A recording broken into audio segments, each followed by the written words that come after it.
All is calm, all is bright. When all is safe, all is right. Enjoy peace of mind this holiday season with the Erie weather-ready all-wheel drive Honda CR-V. Visit us at Bianchi Honda, because together is a wonderful place to be.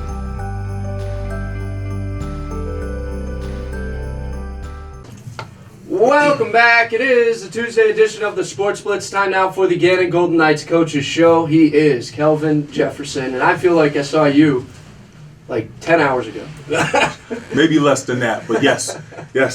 Long day, long trip. Glad to be back in Erie. What are we talking about here? 4 games in 9 days or something like that? Yeah, piece of cake. It's a way to start the new year. Happy to be here, and that's what league play is all about, just competition and getting a chance to play some really good basketball. So that's not an uncommon frequency for you of games, I guess. Is that at the other levels you've been on? Yeah, no, it's not. I mean, you have your spans where you're playing a lot of games back to back. After this week, it gets back to normal, where you get back to your normal Wednesday, Saturday schedule. But there are times where they pack them in, and you just got to deal with it.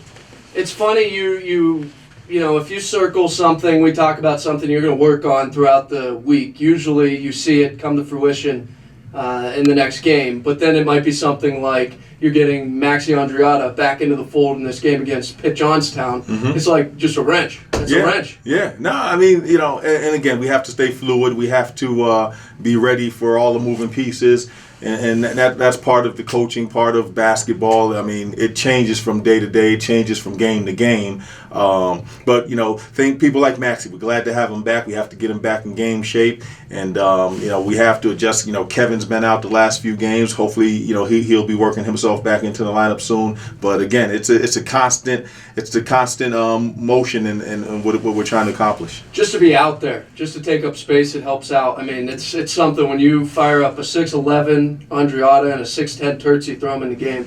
It's fun to watch, and you saw, not with Andreatta against Edinburgh because he was still out, but you saw how that height can come to advantage because Trey Staunch is a beast down low. You can tell he plays some football, right? No, absolutely. I think initially one of our biggest strengths is that we had a lot of bodies, that we could throw out there, and and they were all good players at the same time. So a few games ago when you're at Edinburgh, you're down Kevin Dodds and you're down 3 of your bigs, so you only have Mike Terzi, you have Deontay Cicero and Javier Villares. So you're down 3, and all of a sudden Sean Calissimo at 6'1" becomes your 4th big guy. So we didn't have to. He's got the heart. Yeah, he's got plenty of heart. We didn't have to go that route, but he was the 4th guy. If we got in foul trouble, he was going in at the 4. And one thing, he would have fought, he would have competed. I have no doubt about that. Yeah. So you're increasing the rotation. You have to throughout the year, but that was a talking point in the 2019 portion of the schedule. That said, again, you get these wrenches thrown at you, so you saw Frank Webb re-enter the starting lineup. I imagine that's the ideal place for him. Yeah, no, absolutely. I mean, we're better with him in the starting lineup. We score better, we run better, we are better defensively with him in the starting lineup. He came back, if you remember, at Bloomsburg, there was an injury there. He didn't finish the game, so he came back still a little tender, and he didn't practice that first few days when we came back from break, so that's why he didn't start against Edinburgh. Was it Edinburgh? Yes. Yeah. Yes. Yep. So now he's worked himself back in, and we're happy to have him back. It almost worked out because then you could call it rewarding Matt Johnson. I mean, the guy has stuck it out. I'm impressed. No, Matt's been terrific. He's really grown, I guess is the right word, and really matured over the last, since the beginning of the season. And he's really accepted coaching, and he's figured out what I'm looking for, and he's been able to accomplish that and put it into action, running the team, being a captain, being a leader. Really happy with him. That means a ton, but the point guard position, that's what he was occupying. When Frank Webb is out there on the floor, he does a lot of that. He had 27 against Pitt-Johnstown, though when it broke down at the end, it was just him firing it in. Yeah, no, listen, we we got good players. I'm excited about them. They work hard. We have a team that actually plays together and likes each other. And because of that, I really believe we're going to have a chance to be in every game we play. We're gonna be in every game, and now we have to learn how to win those games, how to finish games, and get the W. It's parity, I guess you could use as a word for the PSAC West. Every team, there's a lot that are mirror images of each other. Yeah, no, absolutely. Again, the toughest league in the country. The West Side is in my opinion, much more competitive than the East. Not that the East is not competitive, but it's really good basketball with really good coaching, and you can't take a day off when you play in this league. All these fans coming up to me, even today, I had somebody stop by just before the show. And I say, Clancy, he's good. Watch for Clancy. And then they say, okay, Everett was at the game yesterday. So watch for Clancy. Okay, so he comes up at halftime and he goes, I don't know his name, but 5's great. Like, that's Clancy. Well, one thing the kid can do is shoot. I still, it's funny, I still want him to come out of his shell a little bit more because I really do think he's got okay more to miss. get. He might not be. Yeah. He might not well, realize it's not okay to miss. Not for him. But, he's got more to offer, if you can believe that. He can do things off the dribble. He's got a good IQ. One thing that I don't think a lot of people really talk about a lot is he's really good defensively.